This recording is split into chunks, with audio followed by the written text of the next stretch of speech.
Welcome. In today's episode, we will conclude our study of Greek wars, as well as look at the remaining legacies of ancient Greece before we prepare to move on to ancient Rome. The last war we had to speak about was actually the one that occurred earliest in history, really before there was much Greek history, and so it's shrouded in myth and mixed up with Greek mythology and the stories of the Greek gods. The Trojan War is so called because it was a groups of armies from the city-states of Greece that attacked the city-state at Troy. The so-called Trojans were from Troy, and the prince, or a prince from Troy named Paris, stole the most beautiful woman who ever lived, Helen of Troy, as she was called because she was taken there. She was taken from King Menelaus of Greece, and King Menelaus and his brother Agamemnon and their other knights, Ajax and Achilles and Odysseus, um, all raised Greek armies and laid siege or surrounded the city of Troy, made camp outside, and attacked it for, I believe, 17 years. The siege of Troy went on. And the famous books or long stories by the poet Homer, the Iliad and the Odyssey, both detail famously some of the exploits of this long Trojan War.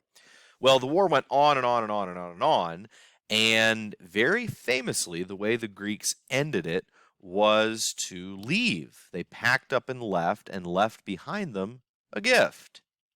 They left the famous Trojan horse behind for the Trojans, a wooden construct. As this diagram from PBS indicates, it was a symbol of the city of Troy and intended to be like a parting gift that they had tried to win back this king's wife for 17 years. She had been stolen, and they were all going home having given up, and they were leaving behind a gift that would become like a statue in the middle of town as sort of a parting gift so that the Trojans would not seek revenge on the Greeks for this long drawn out war and all the people who had died. But the Greek ships left, sailed around the coast, and the Trojans wheeled this horse into the center of town and had a great feast with drinking and dancing and feasting. And in the middle of the night, a strike force of Greeks that were hidden inside the statue escaped in the middle of the night when all the guards were hung over and passed out and still partying. And the Greek ships sailed back into the region of Troy. The strike force opened up the gates of the city, let in all the Greek soldiers, and the Greeks massacred, burned, and ransacked the city of Troy. And so this is the famous or infamous Trojan horse. Today there are computer apps or viruses that are called that, something that looks okay, but then it actually attacks your computer. Is a famous type of computer malware is called Trojan horse software. The other phrase we get from that is you might say, beware of Greeks bearing gifts. This is not meant to be an ethnic slur against people of Greek heritage. Greeks in this analogy simply means anyone who until recently was your enemy. If your recent enemy comes bearing gifts, you should look out. There's a chance it could actually be a trap.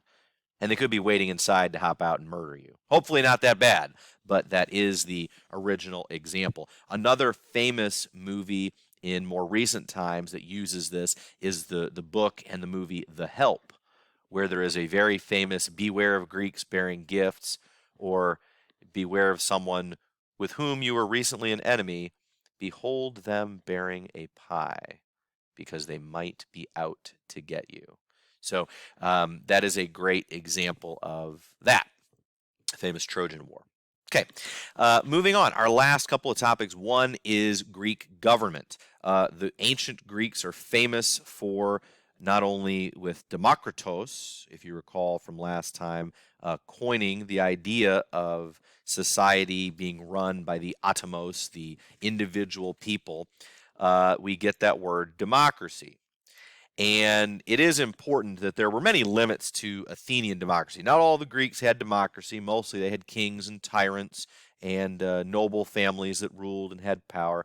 But for a brief period, a little over 50-year period in Athens, there was a form of direct democracy, which, even if there is not a direct trace, there are many thinkers throughout the last centuries who really point to the ancient Greeks, the ancient Athenians, as an example of a direct form of democracy. There were many limits. Athens had slavery. Women generally couldn't vote. There were citizens, non-citizens, foreigners, and only a select group of people had the right to vote. But when compared to most any other country and how it was run, this is rather unique. And a word about what, when we use the phrase direct versus indirect democracy, we have a chart here that we'll get to in the future when we talk about Rome. But very quickly, if we lump all forms of government into one basket, we can have sort of a nested hierarchy here where we split it into, broadly speaking, two categories. A government can be authoritarian, where there is some key authority that has sovereignty or power, such as a monarchy with a king, a dictatorship with a dictator, theocracy, where a church may rule. You can also have a more democratic form of government, and in a democratic form of government, they can either be direct or indirect. And so if democracy, the key is the people are king, the people are sovereign. Government is run by the smallest parts of society, the atomos, the people. And so in a direct form of democracy, the people themselves are making most, if not all, of the key decisions. Is that what we have in the United States? Not really. We really don't run much of our system that way. An indirect form of democracy is where the people themselves are king, the people are sovereign. How do they demonstrate that sovereignty? Not through directly voting on all the issues, but by choosing their leaders periodically, even frequently, choosing new leaders who they believe will make the best decisions. So direct is where the people actually are deciding and voting on specific issues themselves to decide what their country will do. An indirect form of democracy is where the people can choose their leaders and those leaders make laws and run the country. And so ancient Greece actually had direct democracy. Now, one of the keys is, well, why don't we have more direct democracy? And what are the pros and cons of each? Well, an indirect democracy, like we have, also called a republic or republican form of government, is superior when the issues are complex and the numbers of people involved are very large. When you have millions and millions of votes, or the issues are very complex and would take up a lot of time, it is more efficient to have specialized leaders who spend all day or can spend all day thinking about these things. Direct democracy makes more sense when the issues are simple and the numbers are small. If we were going to have some sort of class pizza party, we would not need to elect representatives to vote for us. We could directly vote on it. We would have 20 or 30 people voting, and it's a sort of one issue vote. You just vote for a topping. So with simple issues and small numbers, electing representatives seems ridiculous. At any rate, we'll talk about this theme of forms of government, authoritarian, democratic, will be one of the chief themes of this entire course. But one thing to note is this example of direct democracy is one that we point all the way back to the ancient Greeks, and one that helps, as I say, shape how and why the world is the way that it is. Finally, the legacy of the ancient Greeks. It may not make sense to us in English, but in Greek, in the Greek language, they refer to themselves as Hellas, Hellas. And so using the Greek language, we refer to Greek things being Hellenistic, not hellish, different thing. Hellenistic simply means Greeky or Greekified. The Greeks expanded partly through their colonization and partly, as we're about to mention, through the exploits of Alexander the Great, who had a very short-lived empire. They spread aspects of Greek culture all over what was then the known world, creating a Hellenistic or Greekified culture, also could be called a classical culture. And so we saw here, we're not going to talk about the exploits so much of Alexander, but he actually comes from the north of Greece and kind of marks the end point.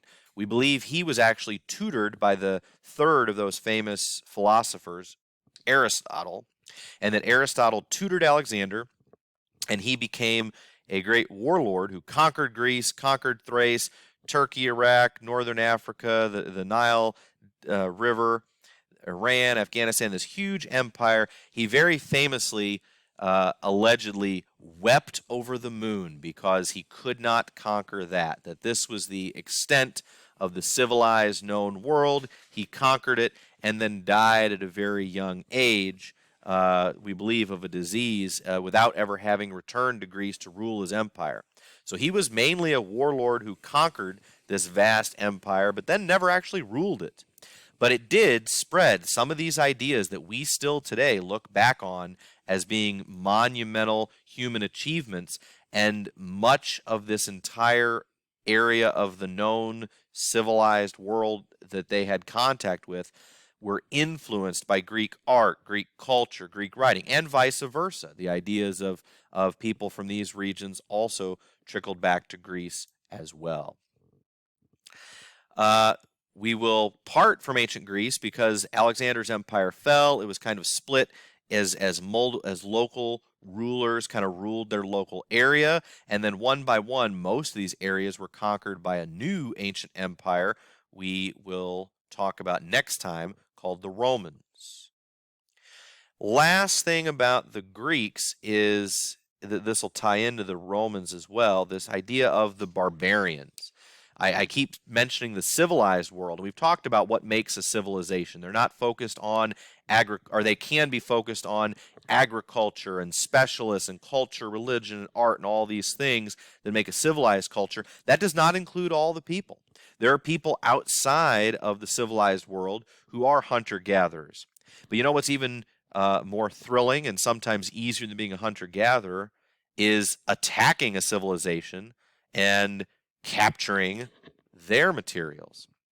And so from outside of this, from Europe and Russia and Central Asia, Arabia, and other parts of North Africa, you had whom the Greeks referred to as barbarians. And one way that people believe that word, the Greeks defined that word, was that a civilized person, the Greeks said, spoke Greek. They could understand what they said, and they spread their Greek language throughout this area.